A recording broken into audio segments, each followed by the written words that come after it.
This week on What's Good Cape Cod, we talk about the new head of the Cape Cod Chamber, a beautiful business born out of the pandemic and one of Cape Cod's oldest industries.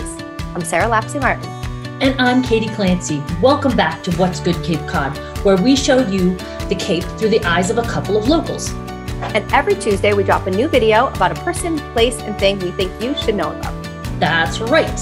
And so our person this week is Paul Niedzwiecki, who is, I would say, one of the bravest people on Cape Cod right now, trying to fill the shoes of the legend of Wendy Northcross.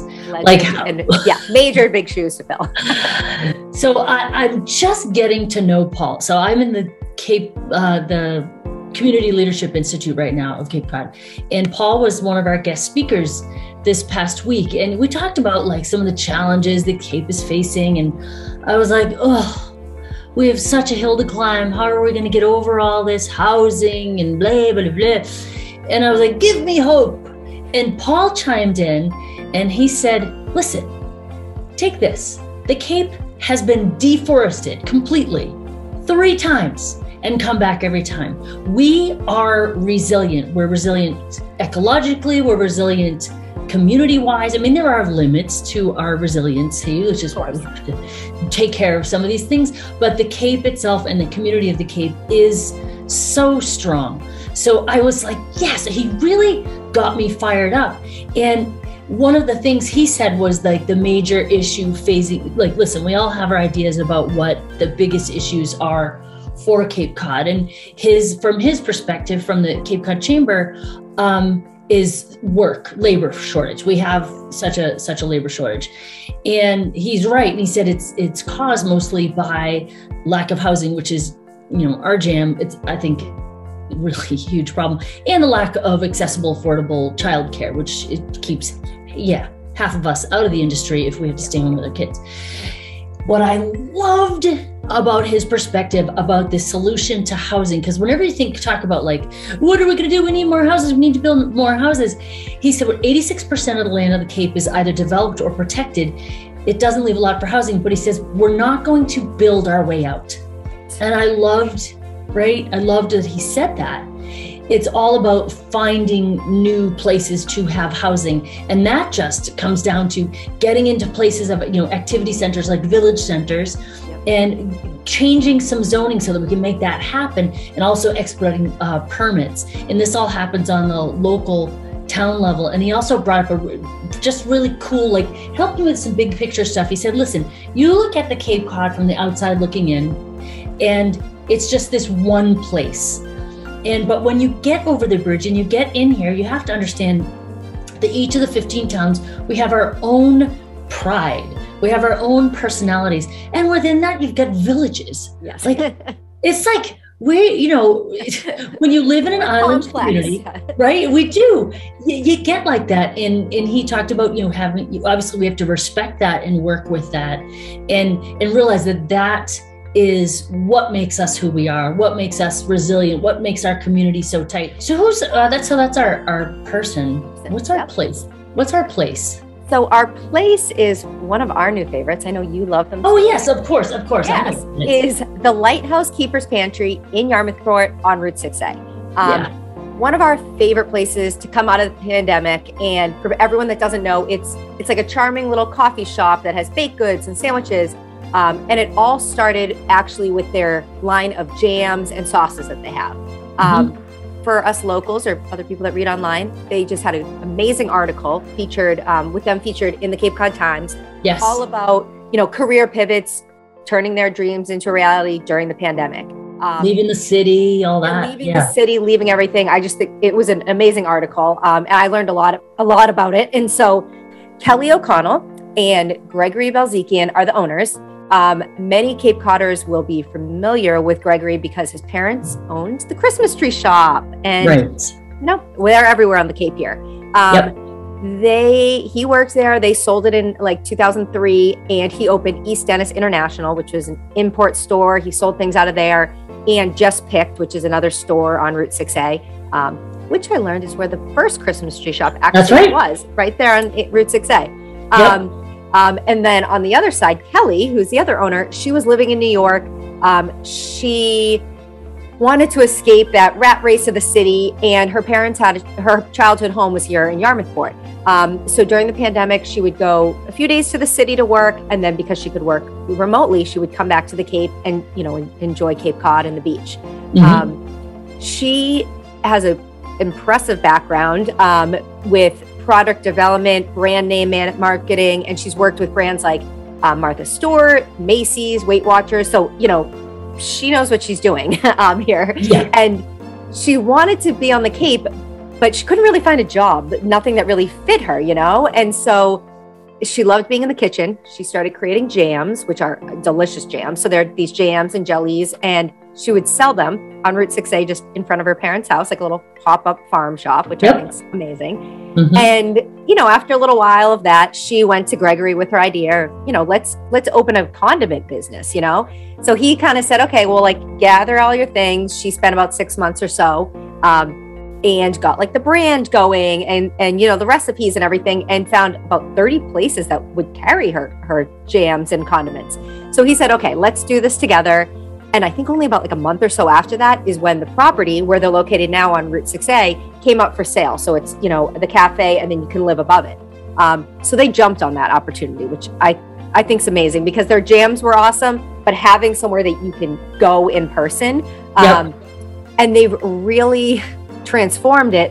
You know, it's not just their jams. They have like little things that you can buy in there. They have like cookbooks and towels. It's like a great gift shop. It's like cool local I was in there the other day. There was like all these like cool bowls and little serving trays, like condiment trays, which makes sense. Well, yeah. But there's also like grab and go food. Well, and that's the thing. They have like their amazing egg sandwiches. I love, you know, they have scones and cookies, and they have these egg bakes that they sell, which are amazing. So it's one of my new local favorite spots. Have you gotten the clamshell fortunes? No, I know you did. So they have they take little actually cherry stone shells, glue them back together, but put a fortune inside. It's so cute. It's like I think it's so cute. Idea. It is, and and everything's delicious. And then I'm really excited to see where they're going to go, because they had mentioned that, you know, they're obviously still growing. They have plans of actually, I think some of them are in like beekeeping school, and they're going to produce their own honey, which is really cool. And then fresh eggs, they would like to do that as well. So stay tuned, go visit them, tell them we sent you. And so when we were in the middle of the pandemic, and you and I were talking about like different new buyers that were coming in, it was interesting. We're seeing a lot of like, you know, work from home people and more white collar families coming and blah, blah, blah, blah. And one of the things that I think I said in one episode was like, wouldn't it be cool as we see this new demographic moving into the Cape that we haven't had so much in the past, and the new businesses that might happen because they decide to be here and start a life. And I was thinking more like people would be here, there would be a new demand for like, you know, artisan pizza or something like that. So we would have more on that later, right? We're going to do some pizza talk in a future episode, but the change in demographics on the Cape would bring some new businesses.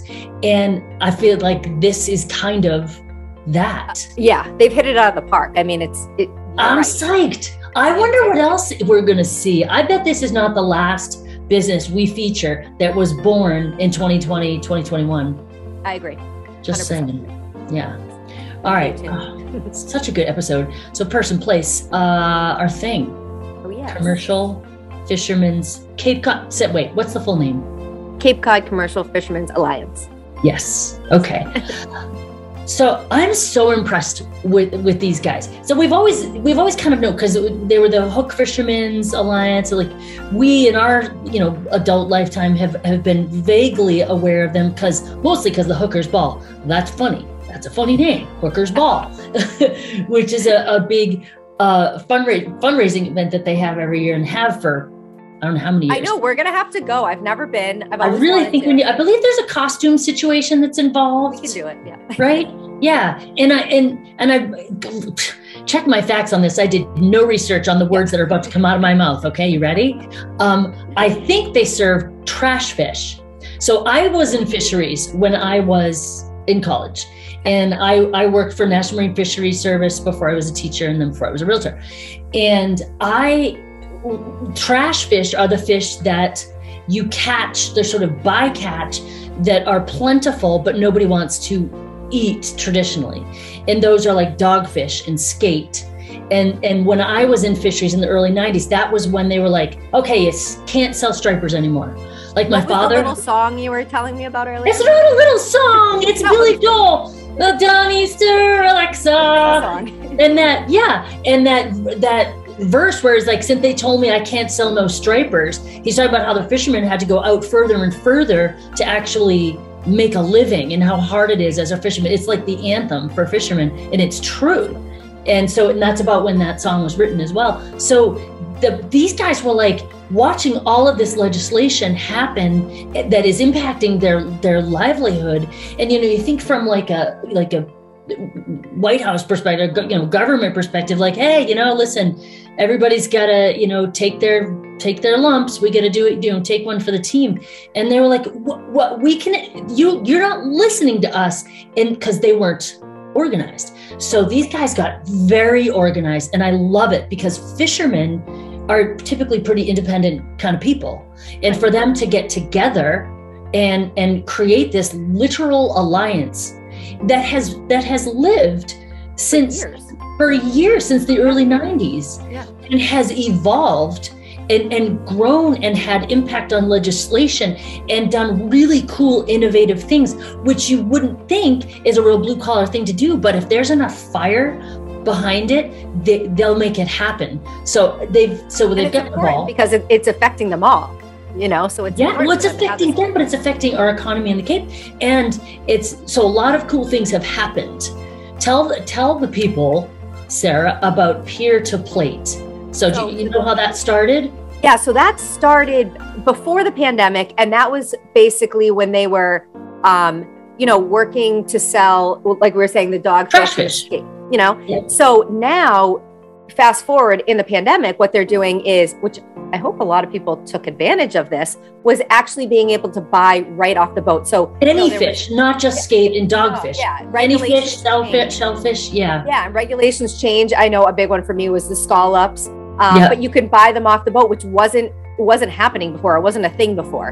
And that's a great positive thing to come out of the pandemic, because we feel, the consumers feel like, okay, we're learning about where our fish comes from. We're learning about the family or whoever it is that's the fisherman or the shellfish person, and that we're supporting our local Cape Codders. So I think it's a win-win. Yeah, like I said, I do love that in 2022, we are now starting to see some of these really wonderful things that communities like ours on the Cape do. This is the way we respond when the chips are down, the pressure's on, and things are hard. We tend to come together eventually. Listen, we live on our bickering. We just love to be like, Dennis and Yarmouth, like, but when shit gets real, we'll come together and make something happen.